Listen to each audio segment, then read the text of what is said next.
দুইটা জোট যদি বলি যে বিএনপির নেতৃত্বে একটা জোট, অন্যদিকে জামাতের নেতৃত্বে সমমনা কিছু দল দুই দিকে অবস্থান নিয়েছে। একটা বলছে যে গণভোট হতে হবে একেবারে নির্বাচনের দিন, আরটা তো আলটিমেটাম আজকেও দিয়েছে যে কোনোভাবেই একেবারে সরাসরি জামাতের আমির বলেছেন গণভোট ও জুলাই সনদের আইনি ভিত্তি ছাড়া নির্বাচনের সুযোগই নাই। এই অবস্থায় সরকার কি করবে? সরকার তো এখন মনে করেন সরকার তো বলেছে এই আপনাদেরকে 7 দিন সময় দিলাম, সেই সময় শেষ। 7 দিনের মধ্যে আপনারা দেখেন কিছু করতে পারেন কিনা, না হলে আমরাই করব।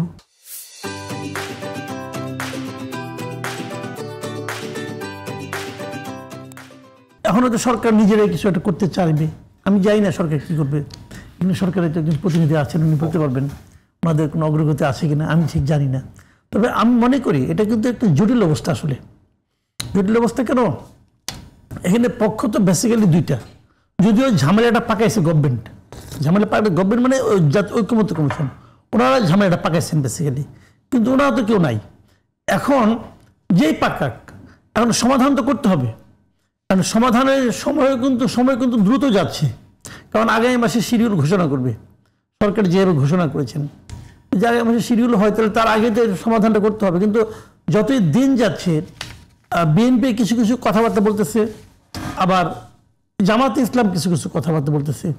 এই কোনো কথাবার্তাই কিন্তু একটা যে সমঝোতার দিকে অগ্রসর হচ্ছে তা মনে হয় না, বরঞ্চ তাদের উভয়েরই কথাবার্তা মনে হচ্ছে তারা উভয়ে যার যার জায়গায় একদম অনড় আছেন, তারা ওখান থেকে সরবেন না এবং সেটা করেই ছাড়বেন, এই ধরনের একটা ভাব।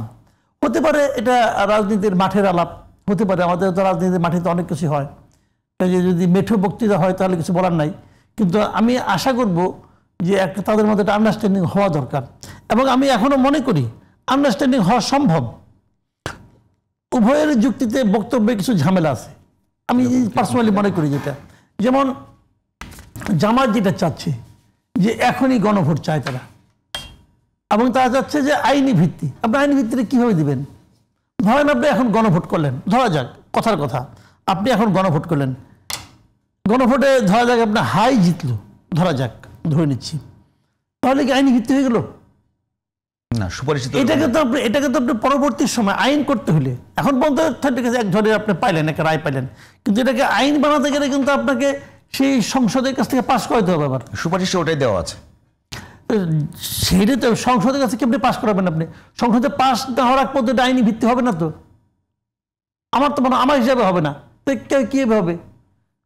এটা কিন্তু একটা ব্যাপার আছে এখানে, যে আইনি ভিত্তি থাকতে হবে, হ্যান হবে, তেন হবে। আইনই তো নাই, আইন কে প্রণয়ন করবে? এখন আপনি যদি অধ্যাদেশে করেন, সেটাতে আপনি করলেন, পরে আইন এটা বাতিল হয়ে গেল, সংসদে বললো এটা আমরা রেটিফাই করলাম না, তখন যেটাকে ভিত্তি মনে করেছিলেন ওটা তো ভিত্তি থাকলো না। এগুলো কিন্তু মাথায় রাখতে হবে। এইটা কিন্তু ভাই ঝগড়াঝাটির বিষয় না, কিন্তু এগুলো আন্ডারস্ট্যান্ডিং এর বিষয়। আমি একটা জিনিস, আবার দ্বিতীয়টা, বিএনপি যে জায়গাটা আসলে গো ধরছে, আমি যেটা বুঝি আর কি, বিএনপি যদি মুখে বলে যে ওই দিন হবে, আর ওই দিনের এই দিন কি পার্থক্য, আমি তো বুঝি না কিছু। বরঞ্চ আমি মনে করি নির্বাচনের দিন হলেই ভালো। ভালো কেন? নির্বাচনের আগে যদি হয়, মনে করি নভেম্বরে যদি হয়, ভোট পড়বে না, তো ভোটই পড়বে না। দেখেন আপনি 30% ভোট পড়বে না। 91 যে গণভোট হয়েছিল, যে গণভোটটাকে আমি সবচেয়ে লজিক্যাল গণভোট মনে করি, 91 গণভোটে ভোট পড়ছিল টোটালি 35%, মাত্র 35% ভোট পড়ছিল। যে গণভোটের ব্যাপারে আওয়ামী লীগ, বিএনপি, জামাত সবাই একমত ছিল, সেই গণভোটে মাত্র 35% ভোট কাস্ট হয়েছিল। আর এবার যদি ভোট হয়, সেই ভোটে তো আওয়ামী লীগ তো নাই, আওয়ামী লীগ তো এটার মধ্যে ভোট দেবে না, আওয়ামী লীগের যারা ভোটার আছে তারাই ভোটে আসবে না। আর আপনি যদি বিএনপিকে গাইড জোর করে নভেম্বরে নিয়ে আসেন যে তোমার করতেই হবে, তো বিএনপি কি হ্যাঁ ভোট দিবে? তো নির্মল ঠিক আছে, তোমরা আসো, দেখি কি হয়। বিএনপি যদি না ভোট দেয় তাহলে তো ভোট, অথবা বিএনপি যদি ভোট দিতে না যায় তাও তো সমস্যা, ভোট দিতে পারবে না। সেক্ষেত্রে এটা তো আরেক বিচ্যুতি।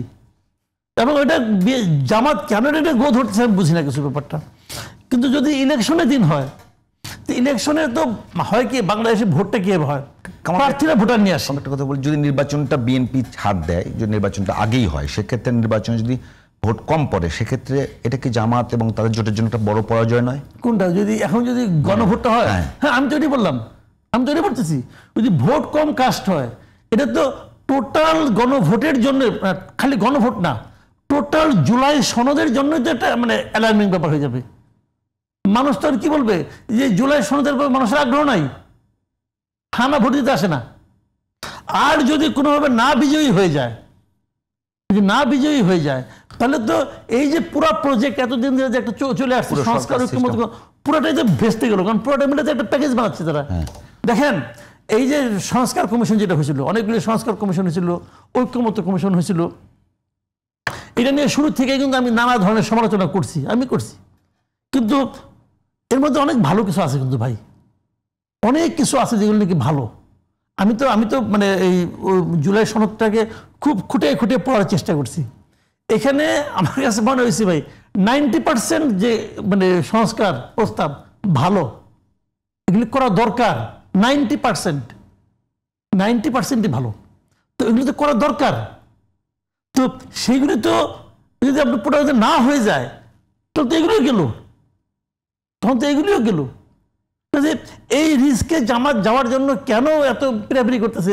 মিলেমিশে করেন না ভাই, মিলেমিশে করেন। আগে করলে পরে করলে পার্থক্যটা কি? মিলেমিশে করেন।